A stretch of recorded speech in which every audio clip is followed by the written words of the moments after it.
welcome back to my channel. I am Kathy Grimm and the channel is The Grimm Reader. Back with a reading update. I still haven't been able to do them weekly, but that's okay. They'll just happen when they happen. And so let's get started. It's been a bit weird. Like, I'm not exactly sure how to describe the weirdness, maybe because of what I'm reading and everything. But so the big thing that I finished was Can You Forgive Her, the first in the Palliser novels by Anthony Trollope. And I basically listened to this, and it was an immersive listen. And Trollope's fantastic. If you like the Trollope, you like the Trollope. It's all what. As I was reading, I was kind of struck about how different the world is from the Barsetshire Chronicles. This is not rural. Like, there are very few. It has nothing to do with clergy, which I guess for some people is a good thing. I mean, maybe even me. But it's much more the sort of urban, like it's London basically, and politics. It's going to get very political, or it's already starting to get more. The main people will be politicians and their wives basically. And this one does focus mainly on, well, it has sort of a number of plots that kind of are happening side by side. And it's an interesting listen. So I did give it 5 stars, and I do think it's great on the one hand, but on the other hand, I'm not sure how great it really is. Like, it was very good, but there are a couple things that kind of gave me pause. And maybe I am suspicious of the fact that he was so prolific and that he kind of churned these things out a little bit. Not to say that he's a hack at all. He's still a very, very good writer, and he's very good at characterizing people, and you kind of really, these people become actual people, and that's all there, and in abundance, and that's good enough. But on the other hand, I'm sort of thinking about how one thing he does here, perhaps in a more kind of overt way, is he'll have like the serious people, like not necessarily in terms of class, actually in terms of class in the sense of, yeah, doch, sorry, German, in terms of class, but then he'll have like the side characters, the funny comic relief characters who are also, in this case, he talks in the Palliser novels together a lot about the money, people and their money, or how rich people are, how rich and how not rich people are. And so there's a whole subplot of sort of comical characters, and it hones in on a widow who's still young, and she's quite well drawn, but she's sort of a little bit like, as I said before, comic relief. So she doesn't have the sort of gravitas that the main people have. And there's a lot of that in here, more than in the other stories, almost to the point where I'm not sure how much I really like the side character. Well, they're not even side because they're so prominent and they take up a lot of the space of the narrative. I mean, this is a 700-page book. So, but you know, while you're listening to it, you just kind of go with it, and it is sort of funny. And also in this one, and I don't think I've ever seen him do this before. So you're always kind of deciding who's the heroine, who are the good guys, who are the good people and the bad people. And in this one, it seemed to me that early on, so the main woman, Alice Vavasor, she's sort of the center character, I would say. She's part of the issue has to do with wedding marriage choice, and she's supposed to be betrothed to this person whose name is John Gray, and I think Trollope does this, Dickens does it too. He's just a little bit too gray for her, maybe a little bit too bland and boring in the beginning. Oh, that's how we're made to think of him, and it's as if we're seeing these through how she's seeing these people at that moment in time. And then it's her cousin, who's a very interesting character, and I think Trollope is a little bit guilty of a switch around here. Like, in the beginning, I kind of thought, oh, he's going to be the hero. He's going to be, even though, of course, the whole thing with cousin marriages that happened in Mansfield Park too. And I actually did a tiny bit of research, and actually on paper, it's still legal in the UK to marry your first cousin, and in some states in America. And of course, we're all like, really? No, no. But so that's just something you have to accept in these novels. So I kind of thought, okay, maybe he's interesting, he's different. She seems to have a really good connection to him.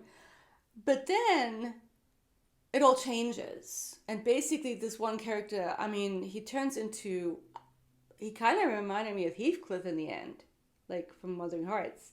So, but it's almost as if Trollope was sort of changing things up on us a little bit, but maybe it's to do with the main character and things changed for her.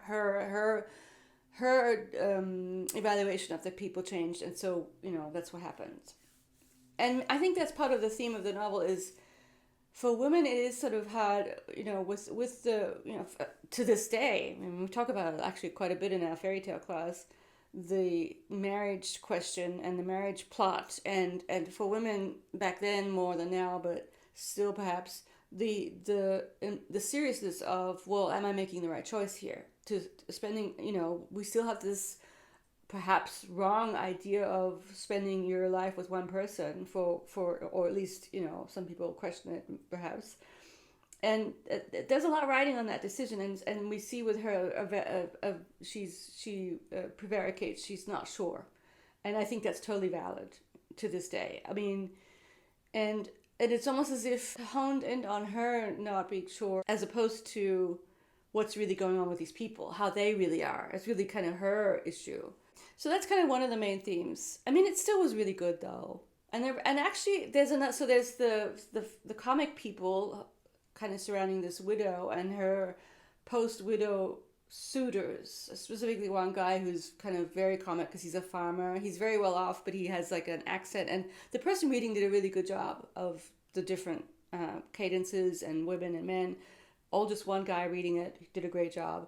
But then there's a third narrative that's going to be what turn into one of the main people of the Palliser novels, a Plantagenet Palliser. He's going to be one of the main guys. Talk about boring, but he's meant to be boring. And then he's married to this flighty lady who I found her somewhat grating in the end. So it's like I'm saying all these negative things, but I still love the book. I think that's just how it is with Trollope. And also, there's the first hint of, you wince a little bit when you see him mention his anti-Semitism, which I'll have to see how it is. And I know that one of the characters, I mean, it becomes kind of a theme later on, but then there's sort of good and bad there too. But it does give us pause, And then he's also, for someone who's so good and so wise in how he portrays his characters, to sort of wear his prejudice and bigotry like that, it does make you sad. I still want to read them all. I mean, I actually have 2 more to go on my shelves, and I ordered the rest of the Palliser novels, and they're all in the Oxford because I'm crazy. Okay, so 5 stars despite some reservations, and I'm still fascinated with Trollope as a writer, and just his whole life is interesting to me. And I still think he's sort of kind of, in a way, perhaps closest to Austen.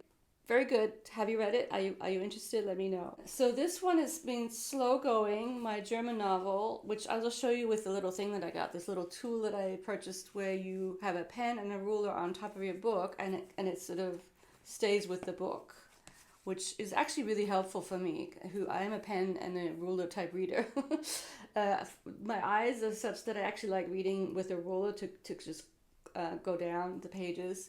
And this is actually, I think, an excellent novel, and I think it's really well written. So Hellman Broch, in the 1930s, and I'm counting the 3 different novellas or short novels all in here. I'm almost at the end of the first one, and I might wait a little bit till I start the second one. It's not that unlike Trollope. It's taking place, the first novella takes place in the 19th century. It's darker and it's more modern because it's written in the 20th century. And it is kind of well titled Sleepwalkers, because it hones in on these 3 people, a soldier, so a Prussian officer, and someone who's left the army, I guess, and their kind of weird relationship, how he looks down on him, but he's also kind of paranoid about this other guy called Bernhard, and their connections to these 2 women, a well-off woman or of his class who people want him to marry, but then also someone he's met in a sort of, they call it a casino, and she's from Czechoslovakia, his other love interest, and she's lower class. And it's very poetic, it's very lyrical, it is quite stream of consciousness, it's much more accessible to my poor adult brain at museum. I'll have to admit that I get along with his writing and his sentences much better, even though they're actually also very long. I was looking at some of them, you have paragraph sentences here too. So yeah, but it's very good. And so it's called The Sleepwalkers, portraits of different types of people in throughout the centuries or throughout these years, starting in 1888. I think the next one is in the beginning, like before the First World War, and the last one, I'm not sure when that takes place. But nice, very well done. I like it a lot. Two other things I'm listening to, and this was actually not the best choice, but mainly because it's coming after Trollope. And I did kind of want to do it to compare to Trollope, but now I'm kind of regretting my choice. What's happened with my Audible is that I found the free stuff that I can get for free without having Bill have it to buy me a book, which he'll do. But there's a bunch of free novels, older things on there that are just already there for me to play. And actually, the Trollope was one of those, and it was a good choice. And but I didn't want to go straight into the next Trollope. I want to give myself a bit of a break from the Trollope before I start the next one, which is Phineas Finn. Phineas Finn is the next one. I'll wait a little bit. So for a long time now, I've wanted to go back to Henry James, sort of the supreme wordsmith of the 20th century, late 19th century, I guess. Yeah, he's the 19th century. I mean, he's basically Victorian too, even though he's American. And I found a free listen of The Spoils of Poynton. And there's so much to be said about this novel, short novel, and James in general. He's a fascinating writer. Fascinating. He's not the greatest person to listen to because his sentences are so layered and nuanced. But it's such a strange little story because it's called The Spoils of Poynton, and it's one of the concerns is the furnishings of the beautiful furnishings and art objects, treasures, so to speak, the spoils of this house that this woman lives in, Mrs. Gareth, and she's a widow, and her son, Owen, is kind of being courted or courting a woman, and it all hinges on the fact that Mrs. Gareth totally hates this woman and hates not just the woman, but hates the ugliness of her house. So the other house starts with wood or something. And the ugliness of the wallpaper, like wallpaper, oh my gosh, how terrible it is to have wallpaper. So it's a novel about your moral sensibilities to objects and how you taste. Like, do you have good taste? And of course, that's very, very, very questionable for me. I think it is, even though there's nothing wrong with having or loving beautiful things, and even perhaps well-made things. Connoisseurship is fine, but if it gets to the point where you look down your nose at everyone else, and obviously there's a class issue here too, which he does bring up with his main character, this young woman who has nothing, but who also finds the one place that they're in ugly, and they bond over the ugliness of this first house that they happen to be in, and it's juxtaposed with the beautiful stuff in Poynton. And so to boil it down, it has to do with the older woman manipulating everyone around her.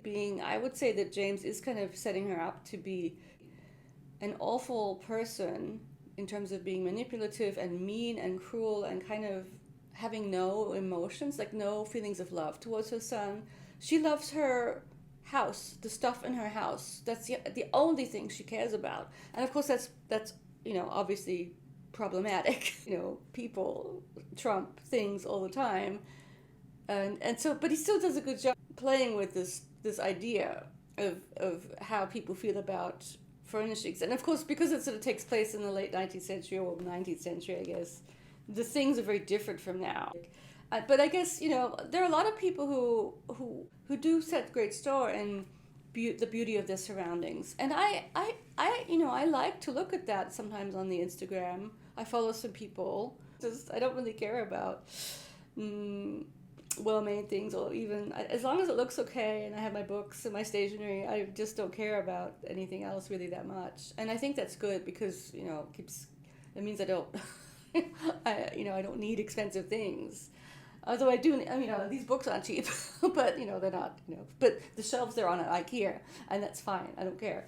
But I am actually fascinated with our relationship, people's relationships to things. Also, late stage capitalism and all that good stuff. And this was sort of early capitalism.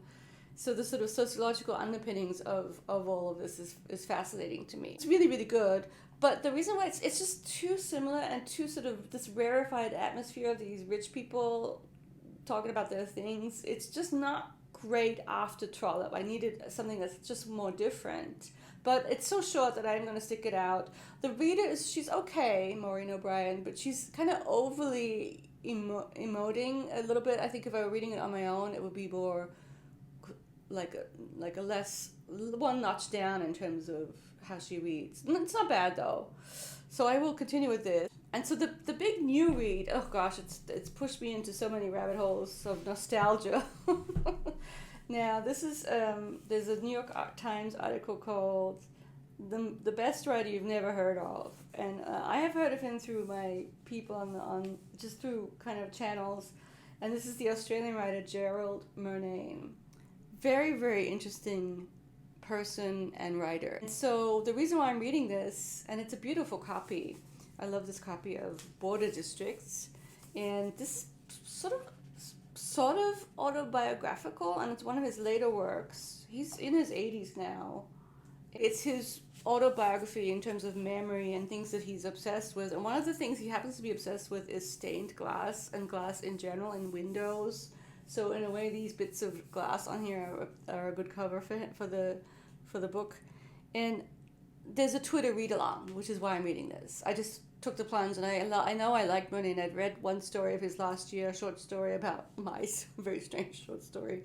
I have his collected short stories on the Kindle, and it's amazing. I would say it's sort of like Kafka-esque, like Australian Kafka, maybe. It's just the way he constructs his sentences is what pulls you along.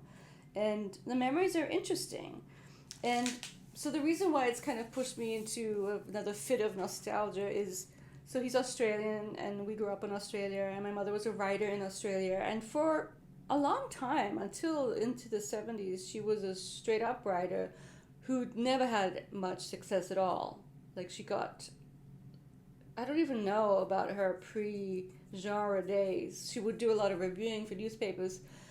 And so what happens is I found out that one of his best friends, if not his best friends, is a big name in Australian science fiction.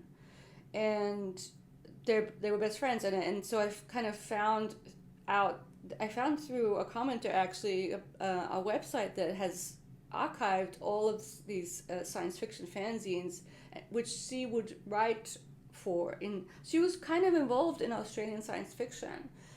And one thing that does give me pause with her career is that I think it kind of was difficult for her to move to Germany for her career. But it's a sort of, she was committed to her family or whatever, and so for reasons, we did it. We moved to Germany, and in hindsight, it probably wasn't the best move for her career. But we had a good time in Germany. For us, it was fine. But not easy for someone who's trying to establish themselves and their audience. She was always kind of estranged, or not estranged, but she was always sort of once removed from her actual audience, which was mainly in the English-speaking world. And so I don't think she may have known. He's had a pretty low radar until fairly recently. So like reading about him on the internet and finding out about his best friend, it's kind of like, so they kind of were in the same realm. I mean, the realm of Australian literary stuff isn't huge, especially not back in the day. But so that was kind of interesting. I was like, well, I'm sure she kind of knew this other person. I don't know should I say his name? Oh yeah, that's fine. His name is Bruce Gillespie, and all these other people that she probably knew and that knew him. But back to Murnane.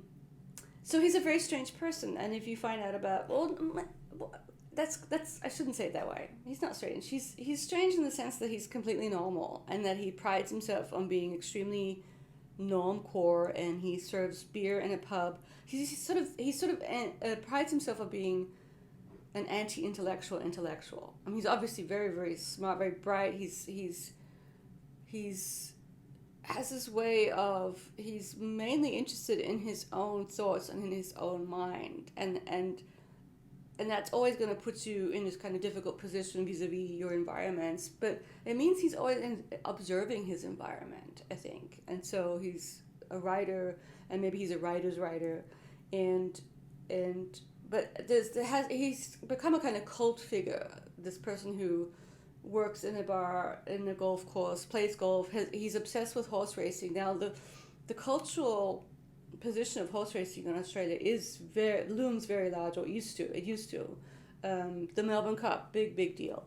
And my father was pretty much, he liked to bet on the horses, and a lot of people in Australia still do. I don't know how it has evolved in 2023, and that's part of Murnane's charm, is that he's so normal in a certain sense, and yet not. That's what I'll say about that. And I think I'm gonna stop. These thoughts are very sort of blurry and not very coherent, but maybe they will coalesce into something more. So next time, it'll be a fairly quick read even for me. But it's going very well, and I am enjoying it. One thing about his upbringing is that he went to a Catholic school, and sort of dealing with that almost kind of on a Joycean way. Even though he's very different from Joyce because he's Australian, I mean, part of it, and also a different time. And so there's a lot about stained glass and his teachers, and also kind of moving away from his Catholic faith. And this is all I'll say about Murnane for this week. So yeah, I'm sorry these thoughts were kind of all over the place. I always have this idea that I do want to kind of have something more scripted to say, but it's okay. This is what I'm able to do for right now in the summertime. And yeah, I hope I'll get a new one out fairly soon. And if I'm in the mood, I'll do a diary or vlog thing. Haven't been really in the mood, but we'll see. And I hope everyone's doing well. Thank you all for watching and subscribing. And I'd love a comment, even if it's only just a little emoji one. Those are great. And I really appreciate the people who do comment. Sometimes things are pretty quiet, but I understand that we're all busy. So yeah, I'm just grateful for the people who do watch. I hope you're having a good week, and I will talk to you soon. Bye.